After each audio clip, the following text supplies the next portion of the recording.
Dererick's little secretary made a mistake. I reminded her kindly, and the girl answered with tears of grievance. Dererick called me old and heartless, devoid of empathy. From that day on he sabotaged me at every turn, humiliating me whenever he could. Later, when he had played enough and grown tired of the game, he said we should get married. I stared at him, bewildered. Didn't we break up a long time ago? You still think I'm in love with you? A little confidence is cute, too much makes you an idiot. Hawthorne, your affection has expired. Before we go on, please subscribe to the channel and tell us in the comments where you're listening from. I was giving my presentation in the boardroom. Dererick kept his eyes on me the whole time, clearly hoping I would slip. I refused to give him the satisfaction. Every slide and every answer was flawless. He cut me off mid-pitch with a sneer. Memorized that downstairs, did we? Plant a few friendly questions and call it spontaneity? Someone of your caliber really dares to stand up here and disgrace herself? My direct supervisor started to speak up for me, but Dererick lifted a hand to silence him, then smiled at me with counterfeit tenderness. Come down, baby. Don't push yourself so hard. Character matters more than showboating. 100 employees stared unblinking as I finished my last sentences and hurried off the stage. Dererick spread his arms, expecting me to sink into his lap. I refused. That was the last scrap of pride I had left.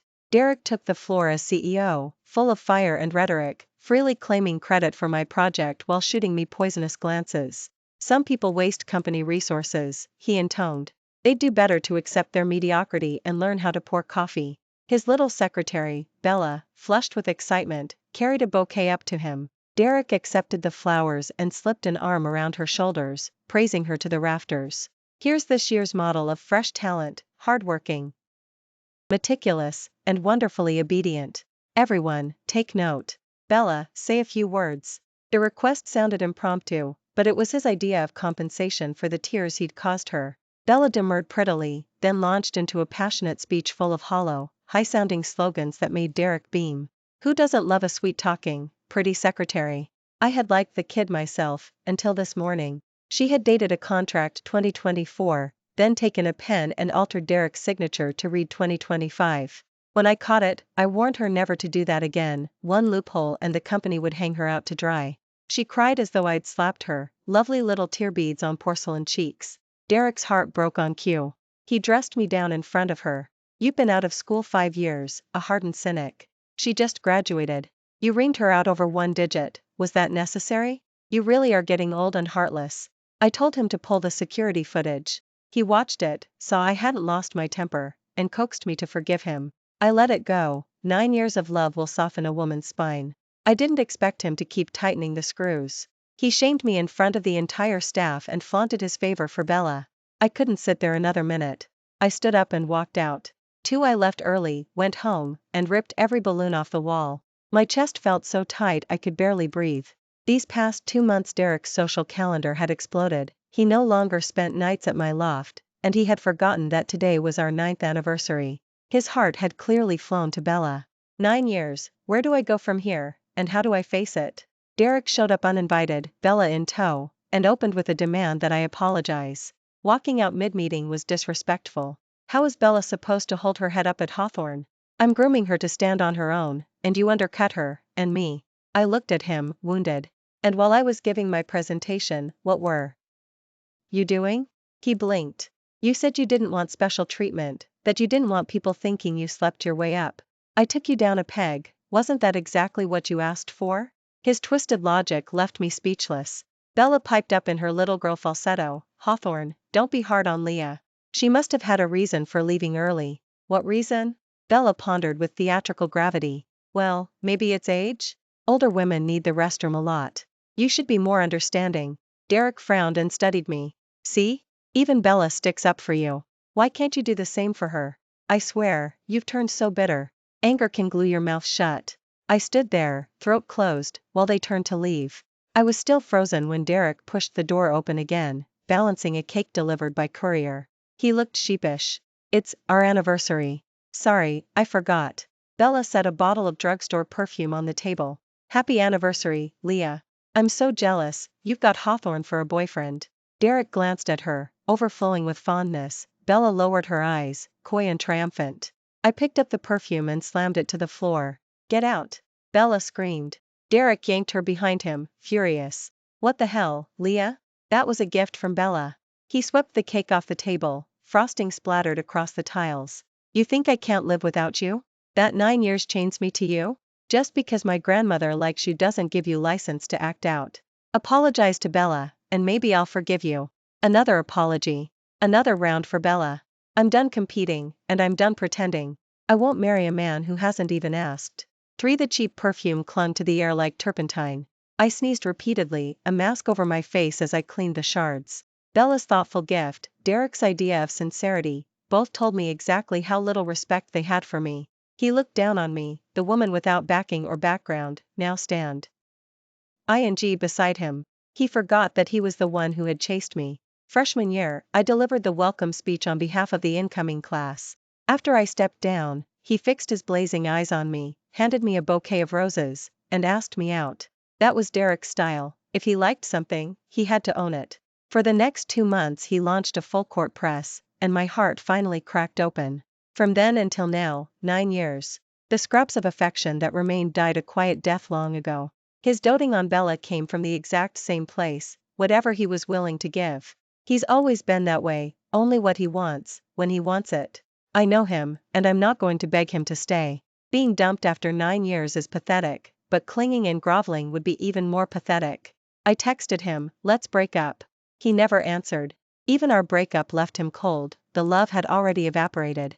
For we were broken up, but I still had a job to show up for. More importantly, my project wasn't finished yet. It was work I loved, and the bonus was sizable. Nobody spits on money. Men may betray me, money never does. At Hawthorne, people veered wide when they saw me, whispering behind my back. The intern I was mentoring told me an anonymous tip claimed I'd gone booze clienting and allowed groping just to pad my numbers. Boss, they're saying you clawed your way up, that you even slept with Dererick to get him. The worst part is, Dererick heard the gossip and didn't stand up for you. Why would he? Without his blessing, would Bella dare float those rumors? I clicked across the lobby in my heels and straight into the CEO suite. I pushed the door open. He sat in his swivel chair, Bella sat on him. He lifted his head from her breasts. Bella fumbled with her buttons. Leah, don't get the wrong idea. Dererick was just, I said icily, thirsty, CEO? She waved her hands in denial until her face flamed, then fled. Dererick looked like a dead pig that fears no scalding water. Didn't we break up? What do you want? If you're firing me, fine. Just make sure the severance hits my account. And keep Bella on a leash, or I'll call the cops and make sure she's marked for life. Dererick shot to his feet, slapping the desk. You're stained, so you can't stand seeing anyone clean? He sat again, propped his feet on the desktop, and sneered, every time I picture your stepfather groping you, I feel sick. I plunged into an ice pit, shaking all over, that scar I keep buried. After I entered college, I had nightmares every night. Whenever I jolted awake and messaged him, he was there, no matter how late. That was why I finally said yes to his chase. I wanted that warmth. I never told him the story outright. On graduation day, teary-eyed, he asked, everyone says college couples break up at graduation, will we? He said he had no confidence.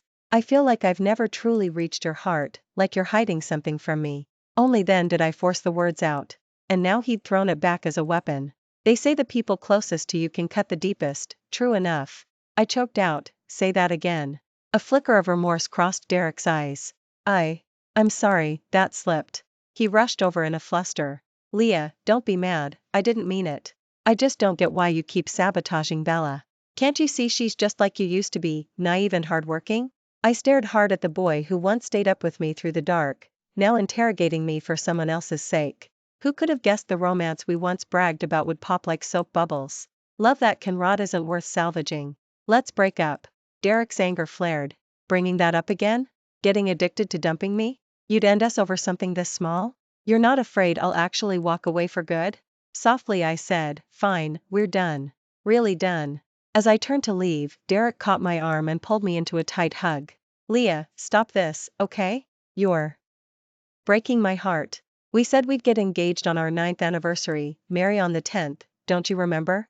Right, tonight we eat at the estate. Don't leave after work, wait for me. When he let go, the warmth left with him. I used to crave Dererick's arms. The calendar date I'd circled for marrying him was almost here, yet I felt nothing. Without love, what is a wedding? Outside the office, Bella waited, tugging her collar to display the love bites on her neck, several of them. Genuine affection, apparently. He used to plant strawberries on me, too. I gave her a passing glance and walked by. The venom she'd prepared jammed in her throat. There will always be a new young assistant, how long can she gloat? 5. I booked myself a 2-month sabbatical and filed the request in the internal system. Thanks to Dererick's clout, HR didn't ask questions and approved it instantly. That afternoon I knocked off early and went to his office. Sure enough, Bella was there, begging him for dinner out. Dererick cut her off cold. Don't overstep. Bella's bravado wilted. Dererick slipped an arm around me and we left. One last ride to the Hawthorne estate, one last goodbye to Eleanor. I come from an ordinary family, a top student out of a no-name county town. Dererick's parents never approved, only Eleanor liked me. The first time we met, she secretly pressed the heirloom bangle into my palm. When I refused, she said she could see we truly loved each other. If love was real, the bracelet would be mine sooner or later. She was only giving it early. Today I came to return it. I tucked the bangle beneath her pillow. The evening would have ended intact, if not for what followed, at least preserving a scrap of dignity. Then Bella showed up in head-to-toe designer, gifts in hand, chirping uncle, auntie, grandma as if she belonged. Eleanor squeezed my hand, signaling with her eyes, don't worry. At first Dererick's parents merely nodded, but once Bella began her self-introduction, their smiles turned almost radiant. NT businessman, factory owner, government official, police officer, courthouse, city hall. Those words would never appear in any self-introduction of mine. I had no well-padded family background, no powerful relatives. Before long Bella had marched straight through the front door as if she owned it. She and Dererick's mother were soon chatting like old friends, already exchanging little gifts. Dererick watched them, an unconscious smile tugging at his lips. A happy rapport between mother and daughter-in-law was exactly the scene he most wanted to see. Unfortunately, I could never supply it. Perhaps this really was heaven decreeing that we should part. Bella had already been invited to stay the night, the two women planning to go LV shopping together the next morning. I had never been granted such treatment. I stood to say goodbye to Eleanor, but she caught my hand and lashed out harshly at her daughter-in-law Victoria. Dererick's face darkened. Grandma, my mother has only me, no daughter. Bella happens to be thoughtful, let her keep mom company shopping and having fun. Why are you being so old-fashioned? I think it's you who has intentions. Eleanor snatched up her cane and jabbed it at Dererick. Today I asked you both back to talk about your engagement to Leah. Look at the mess you've made instead. Dererick kept his eyes on me, signaling with little flicks of his gaze. I knew exactly what he wanted. He hoped I would speak up for Bella. Fine. I spoke. Grandma, it's Leah who lacks the blessing of becoming your granddaughter-in-law. Since Dererick loves her, let's just let the two of them have their happiness. Dererick shot back at once. Leah, what nonsense are you spouting? Victoria's cool voice drifted in. Actually, I think Whitfield is quite right. I lowered my head, took several deep breaths, and forced the tears back into their ducts. Yes, I'm very satisfied with Hawthorne's future daughter-in-law as well. I slid my hand out of Eleanor's palm. She could hardly be to let go. A single tear escaped the corner of her eye. Yow, are you abandoning Grandma? I bowed in apology. I'm sorry, Grandma. I turned to leave, but Victoria called after me. Whitfield, the old lady has given you quite a few expensive gifts. Leaving just like that, don't you plan to return them? Truly a country bumpkin, clueless about etiquette. I glanced back with a smile. They're already tucked under Grandma's pillow. Eleanor, furious, hurled her cane. Victoria shrieked and dodged. Mom, all this over an outsider, really? Yes, from start to finish I had always been the outsider. I walked away. Pandemonium erupted behind me. It sounded as though Eleanor had fainted, Dererick's anxious shout carrying after me. I did not turn back. I'm sorry, Grandma. Goodbye, Grandma. 6. For the next 2 months I never set foot in the company. I rented a cottage in the south and simply lived. Less than 100 steps outside the gate lay the lake. The sight of it soothed me every single day. I still had Dererick's contact details. After all, he remained my boss. From time to time he messaged. At first his tone was as domineering as ever, demanding to know when I planned to come back. He even claimed my willfulness had put Eleanor in the hospital. I replied to none of it. A few days later his tone softened. Still not coming back? A month feels so long. In the middle of the night he grew sentimental. Thinking of all we've weathered these 9 years, thank you for staying by my side. I answered none of it. When the project was finished and the client had wired the final balance, I asked for my bonus. He sounded defeated. The chat window kept flashing typing. Yet no new line appeared.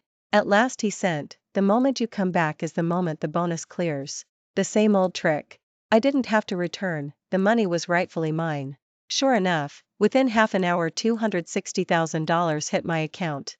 I transferred the sum away, then blocked Dererick. Inside the any system I filed my resignation letter. Only after my 2-month vacation ended did I go back. I asked my subordinates for Dererick's schedule and picked a time he would not be in. We exchanged small talk, I collected the few belongings I had left, and walked out. Down the elevator, through the lobby doors, my whole body felt light. This was the place I had joined right after graduation, it held too many memories. Let them all stay buried in the past. Through the shimmering heat haze I thought I heard someone call my name. It was Dererick's voice. I mocked myself, clearly forgetting someone still takes time. 7 The instant Dererick heard that Leah was back he sprang from bed. Fever made his head spin, he almost collapsed. Nothing mattered more than seeing her. Victoria rushed in at the noise. "Where do you think you're going? You can't leave. You have the flu, you'll collapse outside. That Whitfield girl is back, isn't she?" I knew it. The moment anything involves her your brain melts and you do something stupid. What's so special about her? A college fling should have stayed a fling. After graduation you still wouldn't break up. I lined up girls from matching families, childhood friends, you turned them all down and offended people. It's like you've never seen a woman before. Every word slammed into Dererick's fevered skull like a club. Had he truly loved Leah that much all along? Then how on earth had he let her slip away? A single thought pounded through him, go. He had to go. Weak and shaking, he shoved Victoria aside and stumbled out. He hailed a cab to the office. All the way there his mind was blank, emotions tangled into a single throbbing knot, hope, terror, every feeling at once. He was terrified of disappointment, terrified that she truly no longer wanted him. Thinking it, he felt a tear force its way out and roll down his cheek. He sniffed. The driver glanced in the mirror. "Fighting with your girlfriend, kid? Don't worry, just coax her a little later." Dererick show. Okay, his head. Probably won't work. Even if you get on one knee? Never tried. The driver's face turned stern. "Don't tell me you cheated? Two-timed her?" Dererick couldn't answer. He really had two-timed her. "Then you deserve it. A man like you should die alone and catch something nasty besides. My own baby sister killed herself because of some bastard. I hate men like you most in this world." Dererick was cursed at the whole way to Hawthorne. The instant he stepped out of the car he saw Leah walking through the main doors with a cardboard box in her arms. "Leah!" He shouted her name, but she never even slowed. The world tilted, he whispered her name once more and crumpled. The last thing he felt was pure terror, he had really, finally lost her. 8 When Dererick came to he was in a hospital bed. Eleanor leaned over him first. "Feeling any better?" He grabbed her hand. "Grandma, please, put in a good word for me with Leah." She sighed. "When the feelings are gone, an old woman's words are useless." "They're not gone. I love her, I really love her," he insisted again and again. "What good is that? She doesn't love you anymore." Victoria cut in. "So she doesn't love you, so what? A small town girl, what's so special? I don't know what spell she cast, but everyone's acting like she's made of gold." Before Eleanor could flare up, Dererick roared, "Mom, enough. I'll say whatever I want. It's the truth. Get out. I don't want to see you, out." A nurse escorted Victoria into the corridor, still complaining. "Young lady, do you even know who I am? I'm his mother. If his brain is fevered, yours must be too. Whitfield M., this is a hospital, the patient comes first." When quiet returned, Dererick admitted to Eleanor that he had been wrong. She stroked his hair and finally produced the heirloom bangle. "Go to Leah. With this, she might agree to see you." "Thank you, Grandma." Eleanor gazed out the window, heart heavy. "Leah, don't blame an old woman for shamelessly hoping you'll give Dererick one more chance. She still wants you as her granddaughter-in-law." Dererick promised to recover fully before he went looking for the woman he loved. During the long days that followed he examined himself mercilessly. He knew he loved Leah, so why had he tangled himself with Bella? Back then Leah hadn't been as formidable, she hadn't felt out of reach. Which man wants his woman to outshine him? He forgot that he had first fallen for her precisely because she was brilliant, top of her class. She had simply stayed brilliant, why had that broken him? The small, dark seed of insecurity had sprouted there. Yet that alone hadn't pushed him into Bella's arms. He kept digging. His buddies all kept 1 or 2 girls on the side, no feelings, no commitment. Leah had been his first and only lover all these years. Compared with them, his own experience felt pitiful. Bella's arrival had fed the macho itch he hadn't known he had. Bella was everything Leah was not. She pouted, pleaded, spilled every secret as though he were her sky, her oxygen. Without him she would die. The novelty went to his head. Leah loved him, but she could live without him, he was sure of it. She would still shine. A nasty little impulse surfaced, make her jealous, force her to plead, to prove he mattered. Once the game started it careened out of control. Bella's tricks in bed were endless. Next to her, Leah had been passive, a salted fish, merely accommodating, never initiating. At last he had found a flaw, and the discovery gave him a cruel thrill. Soon belittling her in other ways brought the same ugly satisfaction. Maybe he had simply waited for Leah to bow her head and beg. While he drowned in Bella's newness, he kept hoping to see Leah break down and cry for him. He had overplayed his hand. Leah never yielded. Dererick slapped himself hard, again and again. He had been a bastard, saying anything to wound her. The memory of her stepfather's molestation was the deepest scar she carried. And he had sliced it open. He was wrong. Utterly, inexcusably wrong. I went home to Maple. Martha had retired and left my stepfather. When she opened the door her face lit up. It's not even New Year, what brings you home? I realized how unfilial I had been, keeping my distance so Dererick's parents might accept me. I had come back only for Chinese New Year. 3 of those I had skipped entirely to spend the countdown with him. I'm on sabbatical, I said. I'm staying for a while. Martha made shepherd's pie greens buns, the kind I loved. I cried while I ate. It's been years. You silly girl, she said. Don't you remember?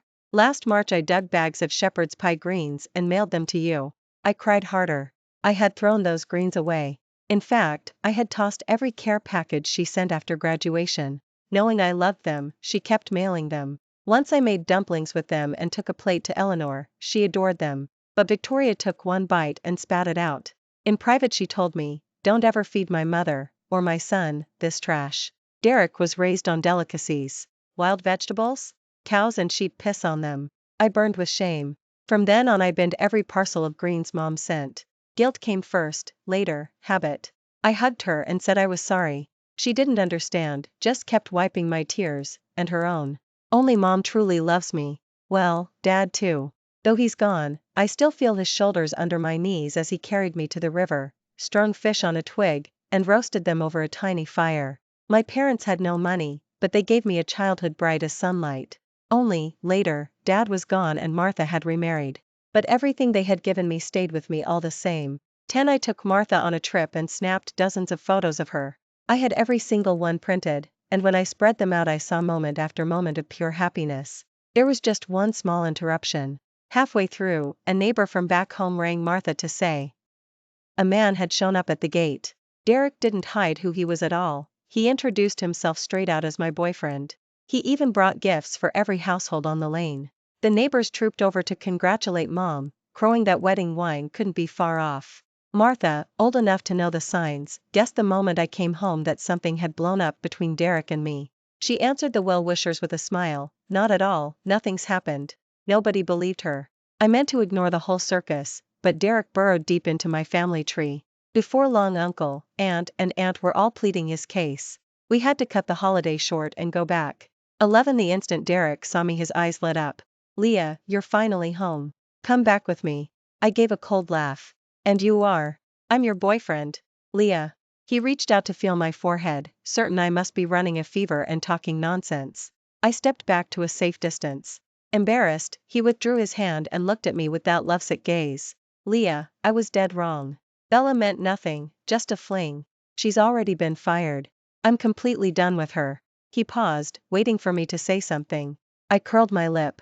So? Finished playing, finished throwing your tantrum, and now you're back? Keeping me on the bench? No, no. He rushed to correct me. I want to marry you. Marry me, Leah. As the words left his mouth he dropped to one knee and pulled a crimson velvet box from his pocket. Inside sat a big solitaire ring, the exact one I'd once drooled over in a magazine. Back then I'd wanted nothing more than to marry Dererick. I dropped hints all the time. I'd flip through bridal spreads, point to dresses and rings and sigh. I'd sob against his shoulder at movie weddings, at friends' receptions. When people asked when ours would be, I'd look at him with shining eyes. At the Hawthorne estate Eleanor urged us to hurry up. Moment after moment I waited wide-eyed, hoping he would make his bride, his wife. When I wanted it, he wouldn't give. Now that I don't, the gift means nothing. I picked up the ring and held it to the light. The diamond blazed in the sun. I placed it back in the box and looked at him in puzzlement. Aren't we already broken up? Dererick froze. No, we never broke up. I never agreed. I still love you. I clicked my tongue and brushed my palms as though dusting off dirt. Your love's like a public restroom, anyone can walk in. Coming back after we're finished? Still think I'm hooked on you? Confidence is cute, overdone, it's idiocy. Dererick's face turned the color of ash. Slowly he drew out the heirloom bangle Eleanor had once wanted me to have. Leah, for Granny's sake, give me one chance to make it right. Just watch how I behave from now on, okay? Even in business nobody rejects a deal outright. Leah, I honestly can't live without you. I know I was wrong, completely, utterly wrong. I love you, I can't let go. Producing Eleanor's bangle didn't help in the least. I spoke calmly. Hawthorne, your affection has expired. The rims of his eyes reddened as he fought for control. After a ragged breath he bit out, but I really do love you. Even knowing what your stepfather did to you, I still stayed. If it were any other man, I cut in. He'd despise me and dump me? I'd predicted the rest. His mouth twitched, but no more words came. Listen carefully, Dererick. You think I should be grateful because you can overlook what happened and still want me? You're sick in the head. What my stepfather did to me was never my fault. I have nothing to be ashamed of. I'm done feeling inferior. We are finished. Don't come near me again. If you keep harassing my family, I'll call the cops. Dererick stared at the gate I'd slammed shut, regret clawing at him. He had said the worst thing possible. He had lost the woman he loved for one more reason. Ever since learning she'd been molested, he'd felt nobly magnanimous, as though he were doing her a favor by staying. He'd assumed she couldn't leave him, that no one else would want her. That smug condescension had seeped into every corner of his heart. He was wrong. So completely wrong. 12 Dererick didn't come near me again. 2 weeks later word spread that Hawthorne was in trouble. During Bella's short tenure she had bungled a contract, and the resulting payouts were huge. With several claims hitting at once, cash flow collapsed. Dererick hired top-flight lawyers and shoved most of the blame onto Bella. Unable to pay the judgment, she was jailed. Dererick filed for bankruptcy. After dissolving the company he rented a room near my house. Whenever he tried to approach I simply called the cops, so he could only watch from afar. Eventually he broke pattern and walked straight up to me. He asked if I would visit Eleanor with him. I didn't go. I just recorded a short voice message for him to take to her. The next time he returned the news was grim. Eleanor had passed away. I grieved, too. Dererick asked, "Can you hold me?" I refused. "Stop wasting your energy. There's no us left. Love that's expired has already spoiled." Dererick broke down, sobbing in the street. From that moment on, he had truly lost his girl. Thank you for listening to today's story. If you liked it, please like and share with friends. We look forward to your comments. Don't forget to subscribe for more tales. See you next time.